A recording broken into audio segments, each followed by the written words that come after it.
Another good news mga kababayan, gumanda na po, nag-improve na po yung Corruption Index or CPI, Corruption Perception Index ng ating bansa sa buong mundo. Kita na ninyo mga kababayan, masama na naman niya Mr. Maravillas yan, yung loob ng mga anti-Marcos. Kasi pag Marcos family, magnanakaw, kurakot. Pero ngayon na isang Marcos ang nakaupo, yung ating Pangulong Bongbong Marcos, biglang nag-improve. Yung corruption index po, perception index ng ating bansa. Ito po yung report ng Philippine Daily Inquirer. Kaya tuwang-tuwa yung ating Pangulong Bongbong Marcos. Palace Links, improve corruption index. Ranking to digitalization processes. You see? So, seryoso po, mga kababayan, yung ating Pangulong Bongbong Marcos, labanan yung korupsyon. Yung mga akusasyon po ng korupsyon pagnanakaw sa mga Marcoses po, hindi man po napatunayan. You see? Yung mga nag-akusa po noon ng pagnanakaw korupsyon, yun pala, sila yung gustong mangurakot. Pati yung yaman ng pamilya Marcos, gustong kamkamin po. Hindi lang gustong kamkamin, kinamkam na po nila. Sunod-sunod ngayon yung desisyon ng husgado na pumapabor po sa mga Marcoses na nga dismiss mga kababayan yung mga kaso ng ill-gotten, corruption cases laban sa mga Marcoses. You see po? At hindi lang yan mga kababayan, pati yung record sa human rights violations. Nag-improve po yung human rights situations dito po sa ating bansa. Yun mismo yung sabi ng yung nagbisita po na UN rapporteur, si Irene Khan. Sabi po ni Irene Khan, Marcos admin sets new tone on human rights issues. But still not enough. Not enough, anya. Pero nag-improve po yung human rights situations. Pati nga po sa press freedom. Nakita ninyo po, malayang-malaya yung mga anti-Marcos na murahin yung ating Pangulong Bongbong. Pagsalitaan ng kung ano-ano. Yung first family mismo. The first couple, kung ano-ano po yung mga pinagsasabi ng mga critics. Yung hindi na po makain ng aso. You see? O ngayon, bakit kinaso sila, mga kababayan? Nilibel ba sila ng ating Pangulong Bongbong Marcos? Di ba hindi? Pati po yung dating Pangulong Bongbong Marcos, imagine, sabihan yung ating Pangulong Bongbong na bangag, adik na presidente. You see?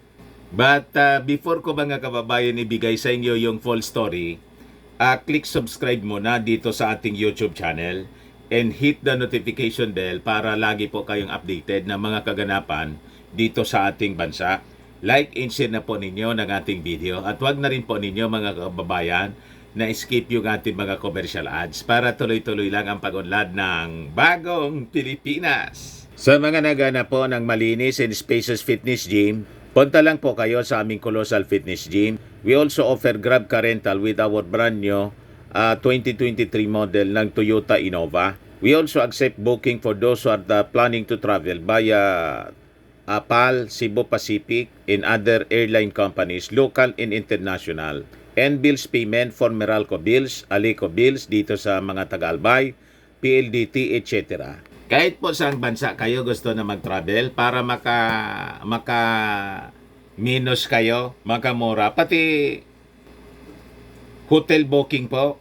May bayad center din po kami, may Paymaya dito sa aming office. Ang Colossal Fitness Gym is located at 3rd floor, Security Bank Building, Lanco Business Park, Legazpi City, Albay.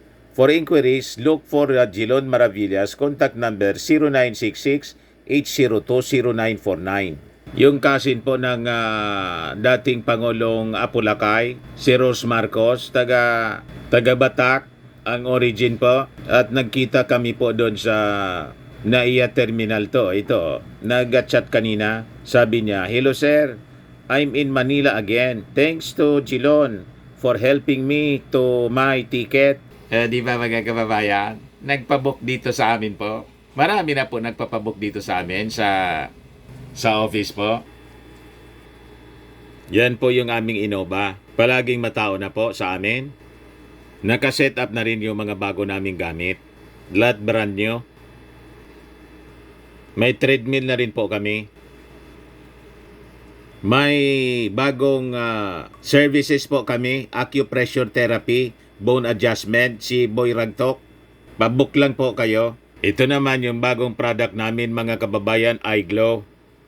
3 times more effective than your ordinary collagen serum with anti-aging and brightening formula. Whitening serum po siya mga kababayan. Tingnan ninyo yung aking anak na architect.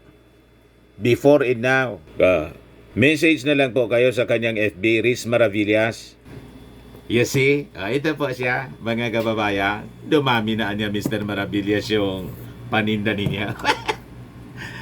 Sa mga pananakit na mga kaso-kasoan, Firmax sa mga kababayan, pinapahid lang sa mga pulses in affected area.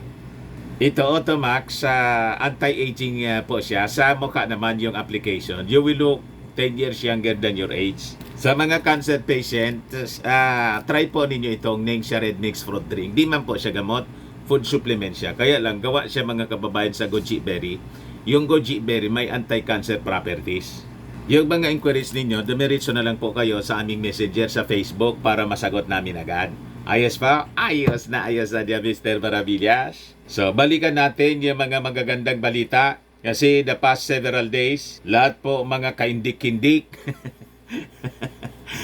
Lalo na yung mga paninira sa ating Pangulong Bongbong Marcos.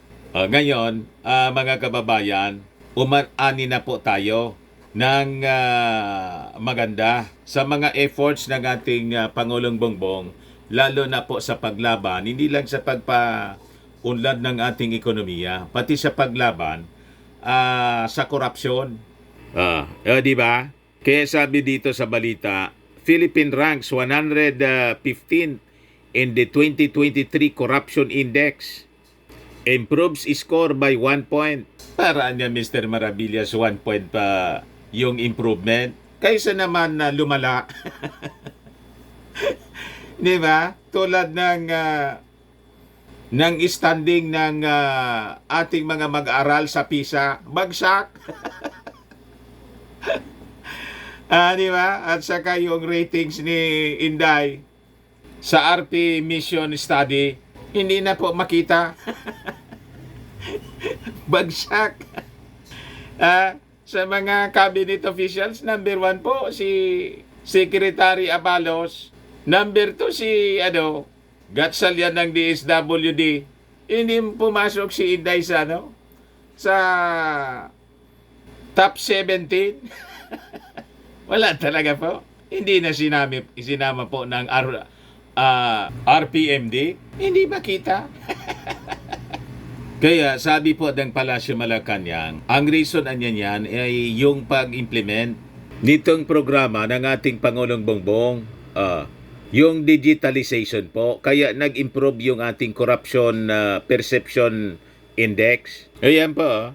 Sabi diyan sa balita ng Philippine Star, the government welcomed the country's slight improvement in the 2023 Corruption Perception Index or CPI, owing it to President Ferdinand Marcos Jr.'s efforts to streamline institutional processes and curtail opportunities for graft in corruption. Sabi po yan ni Executive Secretary Lucas Bersamin. Sabi po niya, we consider this result as both a challenge to do better and a reason for hope that the country is headed in the right direction. Nasa tamang po tayo, nasa tamang direksyon. Hindi tayo naliligaw. Ang naliligaw po si Fintamao. Gustong wasakin po yung Pilipinas, gustong ihiwala yung gustong ihiwala yung Mindanao. Iwala man po siyang makuhang suporta sa mga Mindanawans, yung mga leaders niya, mga kababayan, dati niyang mga officials, kaibigan, hindi po sumama sa kanyang gustong mangyari. Siguro anya Mr. Maravillas, alam naman nila na epekto lang ng fentanyl.